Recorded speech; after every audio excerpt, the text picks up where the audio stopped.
Samurai Ruach The Series. The Game of Sevens.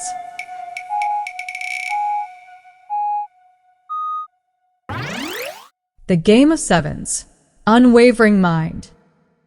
Hi, and thanks for checking out the Game of Sevens, also known as Mind Over Matter. It's a card game that's about gaining an understanding of whoever is playing. The game comes from Samurai Ruach The Series, so if that's what led you here, thanks for checking that out as well. The game has a few different names, but Mind Over Matter and the Game of Sevens or Sevens seem to be the most popular. Oh, and if you were wondering, yes, this voice is Ava again from Clipchamp, using their text-to-speech feature. This is a demo for gameplay style number 6, which is called Unwavering Mind. In short, for this style of play, there's 7 blue cards that get played against the 1 playable red card. The mind or red card doesn't change, no matter what the matter or blue cards are. So your unwavering mind is what changes and reorders reality by how you perceive it and want it to be. Let's play a round. Feel free to pause the video so you have time to read the cards and play whenever you want. So first, since we already know there will be 1 red card and 7 blue cards, all you'd have to decide is if there are safeties involved. This round will have no safeties, so you'll have to play all of the cards. No ducking out. Next, I'll shuffle the red deck, which is the mind or criteria card. Then I'll randomly pick one out. If you want to keep it face down until all of the cards are dealt, or if you want to flip it now, and then deal the 7 blue cards is up to you. Curious to know how many people were looking at the card I pulled before I pulled it, only because this is a video, and you're seeing it well after I plucked it from the deck. Anyway, here we go. Red card number 37. Balance. Pick from the list 2 items which are best for the mind, emotional and mental. Pick 2 items which are best for the body. And pick 3 items which are best for the soul. If you're playing with 2 or more people, then whoever is the host is also to reorder this list as well, but according to what they think is the worst. So they pick the 2 items which are the worst for the mind, emotional and mental, 2 items which are the worst for the body, and 3 items which are the worst for the soul. If there is only 1 person playing and you want to do the worst also, you can, since the 1 person playing would be in both roles, player and host.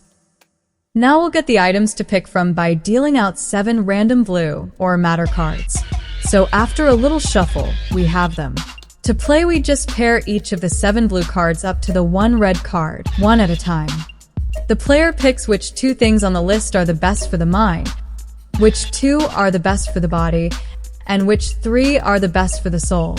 The host picks which ones are the worst in those categories, and then you move to the next blue card until you've gone through all 7. So the first combination is blue card number 31 and the 1 red card, number 37. Blue card number 31 is the John list. The list is made up of fictional John characters.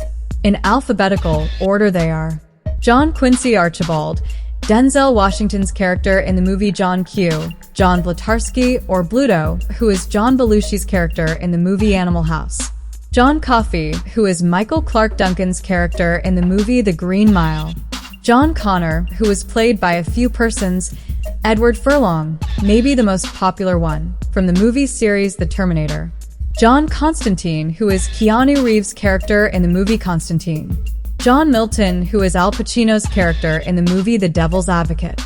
And last but not least, there's John Wick, who is Keanu Reeves' character in the movie John Wick. So from that list of Johns, pick out which 2 individuals would be the best characters to be for your mind, which 2 would be the best 2 to be for your body, and which 3 would be the best to be for your soul. Once you finish this blue card, we'll move on to the next one, played against the same 1 red card.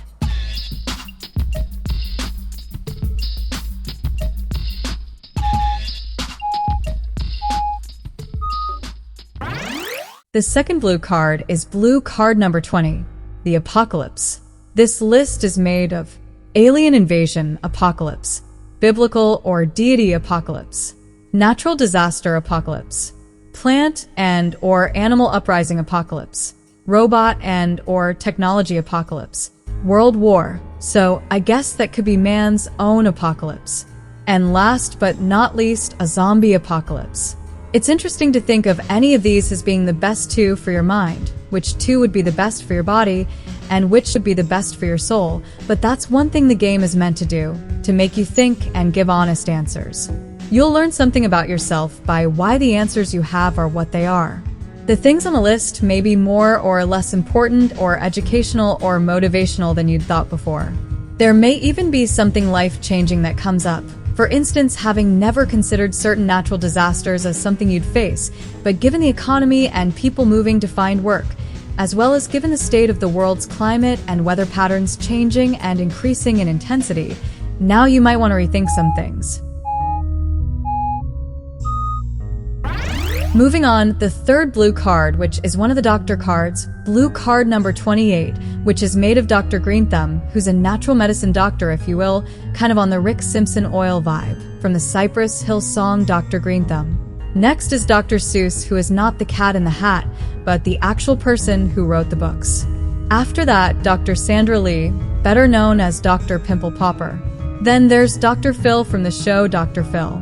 Next is Dr. Mae Jemison, the American engineer, physician, and former NASA astronaut who was the first African-American woman to travel into space in 1992 on the Space Shuttle Endeavour. Then after her there's Dr. Pepper, yes, the soda. And lastly there's Dr. Jack Kevorkian, who is also known as Dr. Death, who is famous for having assisted in the euthanasia of at least 130 patients.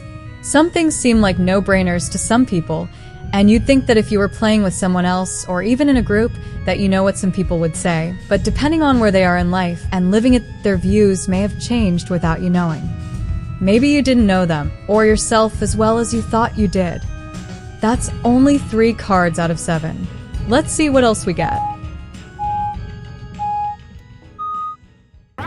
The fourth blue card is card number 11, which is made up of different types of mental stimulation or motivation. On this list we have artistic expression, or creative and emotional expression. Next is the basics, which would be food, clothes, water, and housing. After that, there's distractions, which would be escapes and or entertainment. Next are goals or plans. After that, there's knowledge of self. After that is money. And last but not least, validation.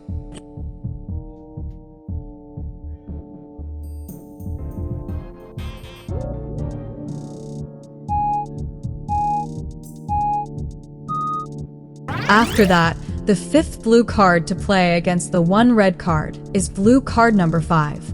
On this list is challenge, destruction, health, information, peace and quiet, resources, and lastly, work.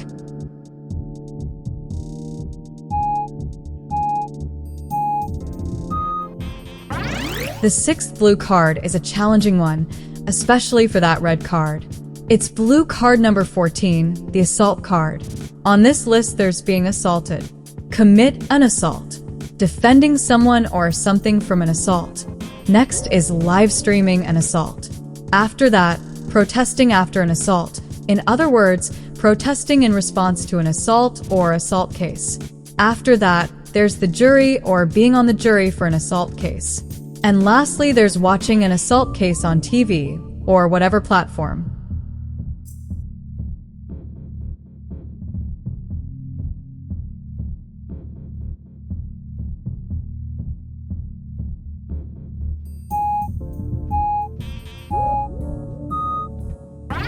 Finally, there's the 7th blue card, which is blue card number 2, the Fruit of the Spirit card. The list is faithfulness. After that, there's goodness. Next is love. Then there's patience. Then there's peace and or joy. After that, there's kindness and or gentleness. And lastly, there's self-control. Which 2 are the best for the mind, which is your mental and emotional? Which 2 are the best for your body, and which 3 are best for your soul?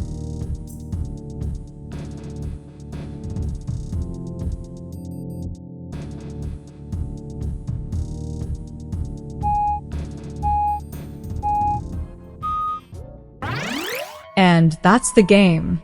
This unwavering mind style of playing is maybe one of the most fun ways to play, because once you get into the mindset of the red card, discovering how you can twist your initial perception and look at the items on the blue matter cards in different ways gets to be just as fun as it is challenging.